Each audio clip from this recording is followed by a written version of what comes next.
الحمد لله رب العالمين والعاقبة للمتقين والصلاة والسلام على سيد الأنبياء والمرسلين أما بعد فأعوذ بالله من الشيطان الرجيم بسم الله الرحمن الرحيم برادران ملت اسلامیہ السلام علیکم ورحمۃ اللہ وبرکاتہ۔ آپ دیکھ رہے ہیں ہمارا چینل صدائے حق اور میں ہوں محمد خالد محمود نعیمی ہمدانی۔ حضرات محترم، ہم اپنے چینل صدائے حق کے پلیٹ فارم سے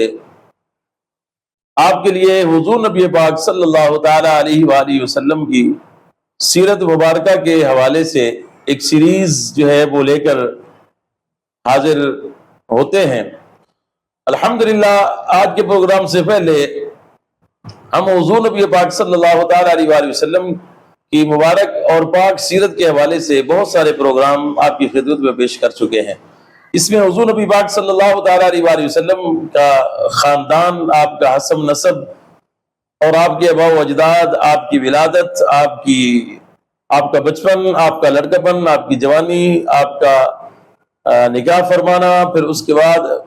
آپ علیہ الصلوۃ والسلام کا اعلان نبوت فرمانا، آپ کی بعثت مبارکہ، اور پھر اس کے بعد مسلمانوں کا جوک در جوک جو ہے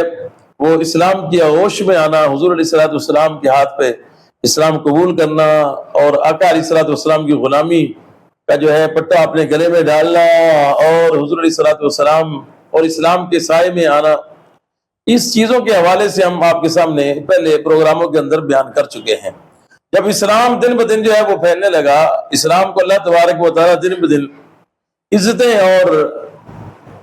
شانیں عطا فرمائیں اللہ تبارک و تعالیٰ نے، تو جو مشرکین تھے، جو کافر تھے، بڑے پریشان ہو گئے۔ انہوں نے مسلمانوں کو طرح طرح کے مختلف ہیلے بانوں سے ستانا شروع کر دیا۔ پچھلے پروگرام میں آپ کے سامنے عرض کیا تھا کہ صحابہ کرام کو حضور نبی پاک علیہ الصلوۃ والسلام نے جو ہے وہ حبشہ کی طرف ہجرت فرمانے کا حکم ارشاد فرمایا۔ مسلمانوں نے 2 مرتبہ حبشہ کی طرف ہجرت فرمائی، پہلے 1 مرتبہ اور پھر کچھ فیک نیوز کی وجہ سے دوبارہ پھر صحابہ کرام مکے میں آئے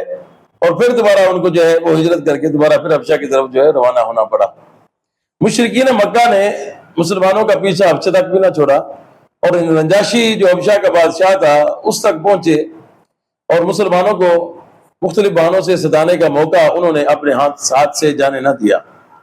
لیکن وہ وہاں سے ناکام اور نامراد ہو کر جو ہے واپس آئے۔ اللہ تبارک و تعالیٰ نے نجاشی کے دربار میں مسلمانوں کو شاندار فتح عطا فرمائی۔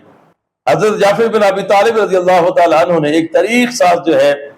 وہ حبشہ کے بادشاہ نجاشی کے دربار میں ایک تاریخ ساز خطبہ ارشاد فرمایا اور اسلام کی حقانیت پر، اسلام کی سچائی پر اور اسلام کے دین حق ہونے پر جو ہے وہ آپ نے ایک تاریخی خطبہ ارشاد فرمایا، اور سورۃ مریم کی تلاوت بھی آپ نے نجاشی کے بادشاہ میں کی، جس کو سن کر جو حبشہ کا بادشاہ تھا نہ صرف اس نے مسلمانوں کو کہا کہ جب تک آپ یہاں رہیں آپ کو میں امان دیتا ہوں اور آپ یہاں محفوظ ہیں، اور اس کے ساتھ اس نے جو ہے وہ حضور علیہ الصلوۃ والسلام پر اس نے ایمان بھی لایا، اسلام بھی قبول کیا۔ جب یہ سارے واقعات کافروں کے سامنے آئے تو بہت زیادہ پریشان ہو گئے۔ اب انہوں نے کہا کہ کوئی ایسا طریقہ اپنایا جائے کہ مسلمانوں کو اور اسلام جو بڑھتا جا رہا ہے دل بدل، تو اس کی جو ہے بڑھتی ہوئی رفتار کو جو ہے وہ کم کیا جائے۔ تو انہوں نے آپس میں اکٹھ کیا، ایک ان کا اجلاس ہوا اور اس بات پر سارے متفق ہوئے کہ سب سے اہم چیز حضور علیہ الصلوۃ والسلام کی ذات گرامی ہے۔ انہوں نے کہا کہ اگر ہم جو ہے کسی طریقے سے حضور علیہ الصلوۃ والسلام کی زندگی کا چراغ گل کر دیں معاذ اللہ، اور حضور علیہ الصلوۃ والسلام کو شہید کر دیں، تو اس کے بعد جو ہے کوئی بھی جو ہے وہ اسلام کا آگے پھیلانے والا نہیں ہوگا۔ اس کی انہوں نے کہا کہ یہ فیصلہ کیا سب نے کہ اب اس کے لیے چاہے ہمیں کسی بھی نتیجے کا سامنا کرنا پڑے اور کسی بھی طرح کے حالات کا سامنا کرنا پڑے، ہم جو ہے حضور علیہ الصلوۃ والسلام کو جو ہے وہ نقصان پہنچائیں گے، ان کی زندگی کو نقصان پہنچائیں گے۔ لیکن اذان شروع ہو گئی ہے،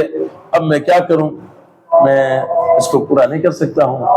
لہذا اب اس کو دوبارہ سے ریکارڈ کیا جائے گا۔ مہربانی، شکریہ۔